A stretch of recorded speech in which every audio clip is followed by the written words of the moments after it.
God didn't create a fallen world. He created a perfect one. So why was the serpent already in the garden?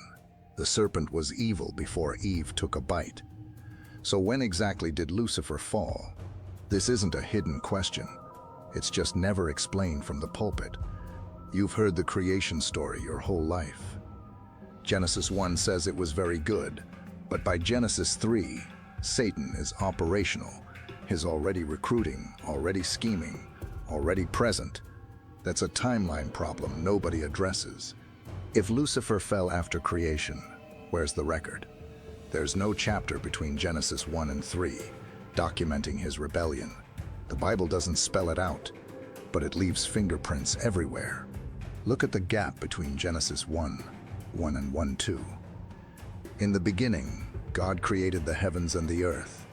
Then immediately the earth was without form and void. The Hebrew word is tohu bohu, formless, empty, chaotic. Here is what matters. This same phrase appears elsewhere in Jeremiah 4:23 through 26. It describes judgment.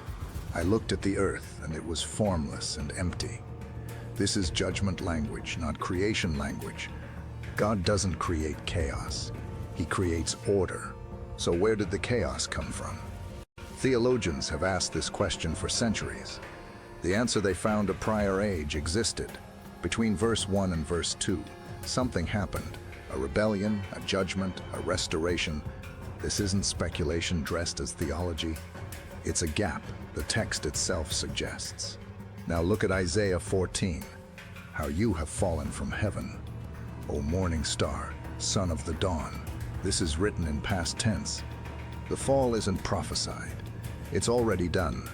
Lucifer's 5. I will statements follow immediately. I will ascend above the heights of the clouds. I will make myself like the Most High. This wasn't a future warning. It was a historical record buried in prophecy. But the real evidence lives in Ezekiel 28. Most people skip it, that's the mistake. It's addressed to the king of Tyre. But the language shifts into something supernatural. No human king fits this description. No earthly ruler ever walked among fiery stones. Listen to what's actually said. You were in Eden, the garden of God. Which Eden? Adam's Eden came later. You were blameless from the day you were created, until unrighteousness was found in you. This is a complete biography of a spiritual being, not a human metaphor. A real history of a real fall. The passage describes him as the guardian cherub, a position of cosmic authority, not heavenly decoration. He walked among fiery stones, language that appears nowhere else in Scripture. This Eden predates Adam. The fall described here sounds ancient. So here's the coherent reading. Lucifer was given dominion over a prior creation. His rebellion triggered judgment, the tohu bohu of Genesis 1:2. God then recreates. He reorders the chaos. Adam is placed as the replacement ruler. He's meant to restore what was lost. This explains why Satan immediately targets Adam. It was his domain first. Think about the consequence if this matters. If Lucifer fell after Adam was created, God did something strange. He placed a known rebel directly in paradise. Why would he do that? The more coherent reading changes everything. Satan arrived at Eden as an already fallen being. His access to paradise wasn't divine permission. It was a test already in motion. Job 1 confirms this. Satan moves freely. He has access. He wasn't freshly fallen in Genesis 3. He was an ancient enemy with an ancient grudge. Now look at Revelation 12:7 through 9. War broke out in heaven. Michael and his angels fought against the dragon. The dragon is Satan. 1/3 of the angels fell with him. That's not a small event. That's a massive pre-human rebellion. Luke 10:18 adds weight to this. Jesus says, I saw Satan fall like lightning from heaven. Past tense, Jesus was there. He witnessed it before Adam, almost certainly. The Bible is remarkably quiet about the timeline, but the pieces fit one way. The chaos of Genesis 1:2 suggests judgment. The description in Ezekiel 28 suggests a prior Eden. The presence of Satan in Genesis 3 suggests he was already fallen. The silence between Genesis 1 and 3 suggests God skipped a chapter. This isn't hidden. It's layered. You have to read forensically. The trail is there. What changes when you see this? Everything. The Bible isn't just a human story. It's the second chapter of a cosmic conflict. Adam wasn't the beginning. He was God's response to catastrophe.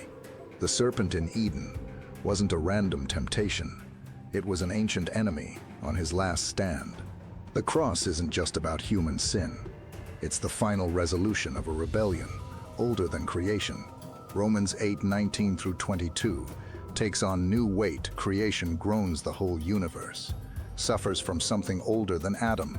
The Bible quietly suggests this entire narrative. Scripture never gives a direct timeline of Lucifer's fall, but every clue points the same direction. The gap in Genesis 1, the judgment language of tohu bohu, the supernatural Eden of Ezekiel, the past tense fall of Isaiah, the ancient enemy, already present in Genesis 3, the 1/3 of angels in Revelation. All of it aligns. All of it leads backward. God didn't write a newspaper report of heaven's history. He left a trail for those willing to dig. Here's what this reframes about spiritual warfare. You're not fighting a new enemy. You're fighting one already defeated before you existed. The war was won before Adam drew his first breath. The rebellion was already broken, the judgment already pronounced. You weren't born into a battle with an uncertain outcome. You were born into a story already in its final chapter. Don't miss the spiritual weight of this. Satan's fall wasn't a recent event. His access to earth wasn't a new development. He's been operational since before humanity existed. His ancient, his desperate, his already lost. Every temptation you face carries this truth. The enemy confronting you has no future. Every stronghold he's built will crumble. Every scheme he's deployed is already accounted for. The cross sealed his fate. Your victory isn't pending, it's inherited. This changes how you see your own story. You're born into a finished war. The outcome predetermined, the victory secure. Satan's rebellion against you is rebellion against the God who already defeated him. His schemes against your house are schemes against a kingdom already established. Your struggle with temptation isn't a match with equal odds. It's a defeated enemy trying to convince you he's still dangerous. He can wound, he can delay, but he cannot win. He's already fallen. The Bible quietly suggests all of this. Not in one passage, not in explicit timeline, but in the layers, in the gaps, in the language choices. In the forensic reading of Scripture, in the footprints left in the text, you were born into a story already written, already judged, already redeemed at the cross. The serpent in Eden had no authority there. He had only deception. He had only access.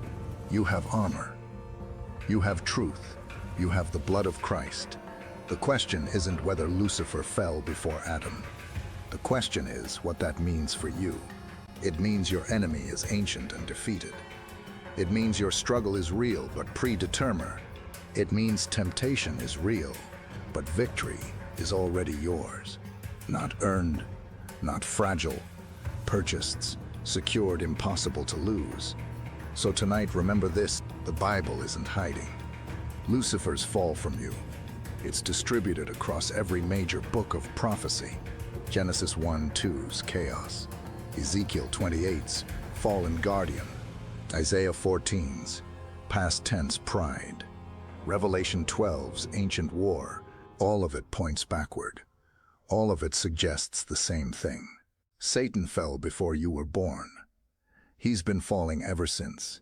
The cross finished what the first judgment started. Your faith completes what both of those set in motion. You were born into victory, not because you're strong, but because your enemy is broken. Not because you're perfect, but because the one who defeated him lives in you. Not because the war is easy, but because it's already won. The Bible quietly suggests this tonight. We followed the trail.